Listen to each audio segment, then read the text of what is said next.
Les gens, le mot transidentité, ils connaissent pas.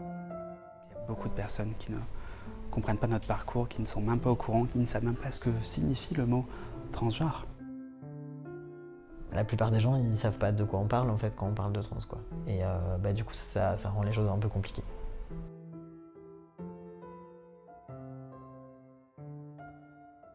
Aujourd'hui en France, 15 000 personnes seraient transgenres, mais ce chiffre pourrait être en réalité beaucoup plus élevé.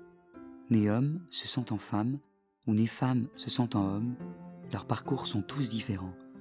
Chacun a sa manière de se découvrir, d'appréhender son identité, son avenir. Mais le manque d'informations rend souvent les premiers contacts difficiles. En fait, si je veux parler avec une personne cis, si je m'assure qu'on parle de la même chose et que j'ai pas à lui cacher des trucs, en fait, on est parti pour 3 heures de discussion avant même d'avoir entamé notre amitié. J'ai essayé de faire plusieurs sorties, en essayant de m'intégrer avec des gens, entre guillemets, normaux. Et je voyais que ça ne fonctionnait pas. Déjà d'une parce qu'à chaque fois, ils me posaient des questions sur ma transition. Moi, j'avais pas forcément envie d'en parler. À chaque fois, on abordait le sujet, ça me fatiguait. J'ai dit donc je vais arrêter les sorties. J'en peux plus me justifier. Des fois, il y a des questions qui sont chiantes, genre « Tu comptes faire l'opération ?» Ou alors « C'était quoi ton prénom avant ?» Si j'ai changé, il y a peut-être une raison. J'essaie, tu vois, je suis là genre « Oui, évite de demander ça à quelqu'un. » Et ça, c'est fou, quoi. Quand t'es trans, en fait, quand tu te présentes comme trans, tout le monde a le droit de savoir ce qu'il y a entre tes jambes, quoi. Ça, c'est terrible. Enfin, je trouve ça... Il y a plein de gens, tu vas leur demander, ils vont être gênés. Évite de demander à une personne lambda dans la rue que tu croises, qui tu sais qui est trans, genre « Bon alors, t'as quoi entre les jambes ?» Non, c'est moyen, tu vois, c'est moyen. Quand les gens ils me demandent si je suis opérée, je leur dis « Mais de quoi? Du nez? L'appendicite ?» Enfin, je comprends aussi que les gens soient curieux. Enfin, d'un côté, je suis content que les gens soient curieux un peu, qu'ils s'intéressent, même si c'est pas forcément pour les bonnes raisons. Oui, enfin, je sais pas, moi j'ai eu plein d'expériences cheloues de, en fait, les gens ils savent pas quoi t'attribuer, du coup ils te regardent super profondément et toi t'es là genre oui, quoi, tu veux ma photo, genre en fait tu peux te demander si tu veux. Et les gens ils sont hyper mal à l'aise avec ce truc de demander, alors qu'en vrai, genre, moi je préfère largement qu'on me demande genre est-ce que tu préfères il ou elle, plutôt que qu'on me regarde comme si j'étais genre un zèbre, tu vois, genre. Ça me met tellement mal à l'aise, ça m'arrive encore des fois, genre, tu vas dans une épicerie ou un truc comme ça, et genre, t'arrives à la caisse et la personne, elle est là, genre, bonjour. Juste bonjour parce que je sais pas. Enfin, genre, retiens-toi un peu de me regarder comme si j'étais une bête, tu vois, genre, c'est bon. Dis-moi juste bonjour, dis pas monsieur, madame, on s'en fout de ça. Ou alors on te genre bien jusqu'au moment où tu ouvres la bouche et genre ils entendent ta voix et ils sont là genre « Ah, excusez-moi, madame. » Non, monsieur, c'était bien au début. J'avais fait un stage à Sephora, ça a été très dur. Je crois que ça a été le pire moment de ma vie parce que je m'étais présenté devant la directrice du magasin. J'avais quand même avancé dans la transition. J'avais encore un petit peu de poils sur le visage et elle avait vu. Elle m'a dit ça va pas être possible. Je lui ai dit je vais l'expliquer, je suis en train de faire le changement d'état civil en plus. Donc elle m'a dit oui mais en octobre quand tu es venu chez nous tu t'es présenté en tant que garçon donc pour nous tu restes un garçon.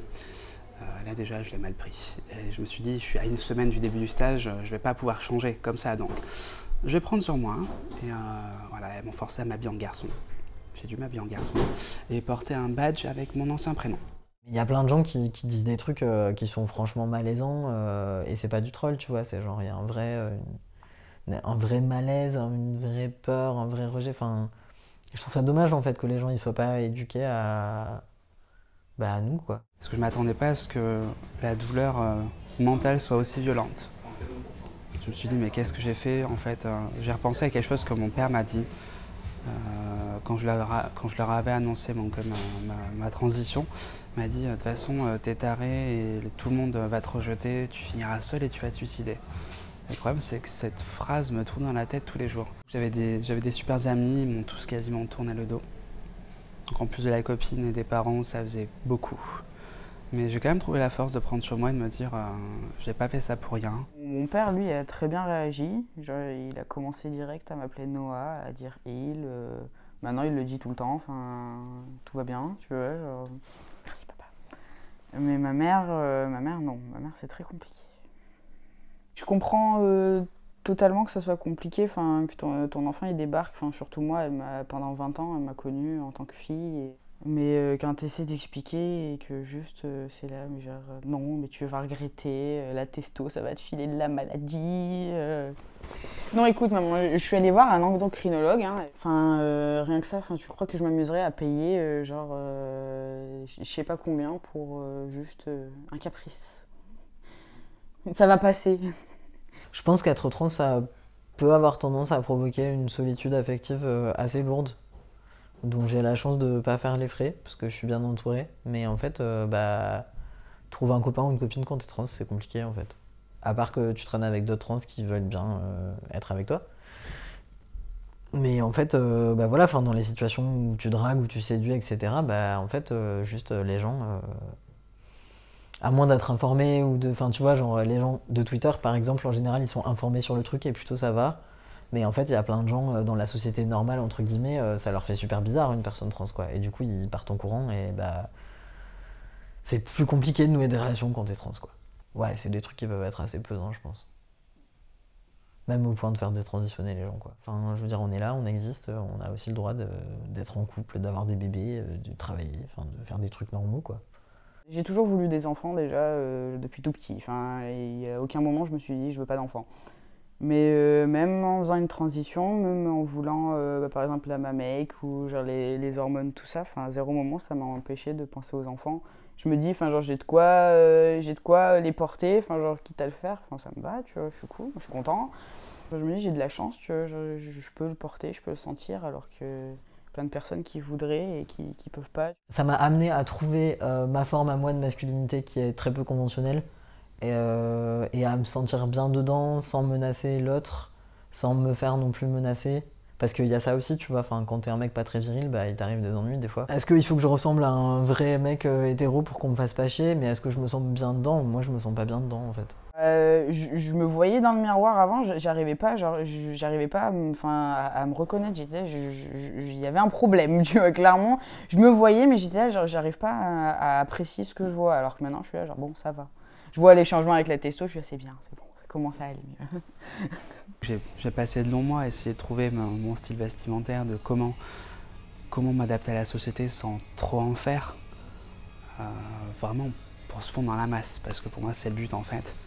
Moi, je m'affirme comme je suis très bien dans ma peau maintenant, je me trouve super féminine et j'en profite.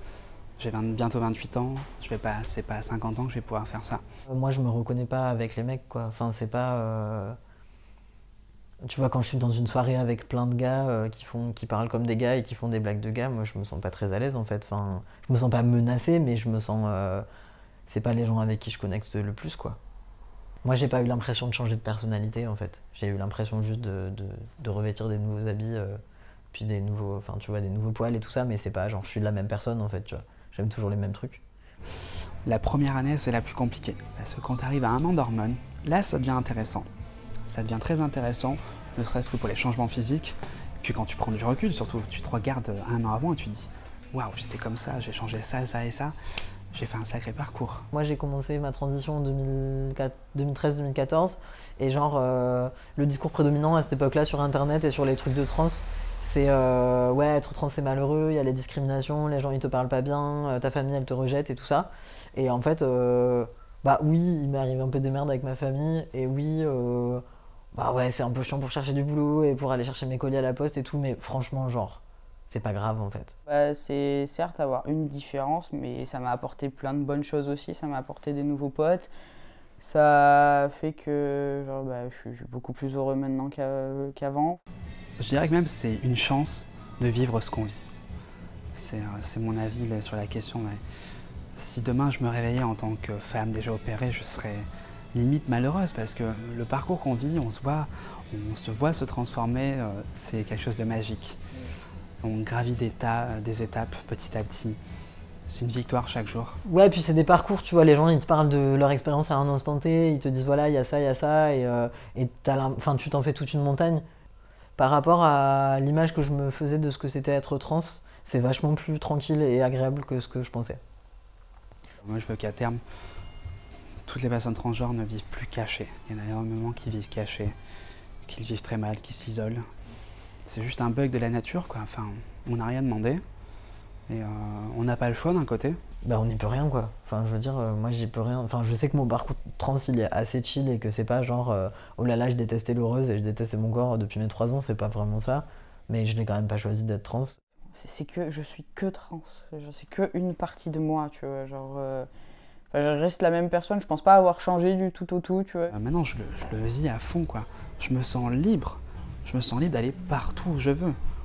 Je vais où je veux, je fais ce que je veux. Personne ne m'impose quoi que ce soit. Si une personne va me dire quelque chose, je vais savoir me défendre. Je suis comme ça et les gens doivent l'accepter, c'est tout. Moi je veux être un trans heureux en fait.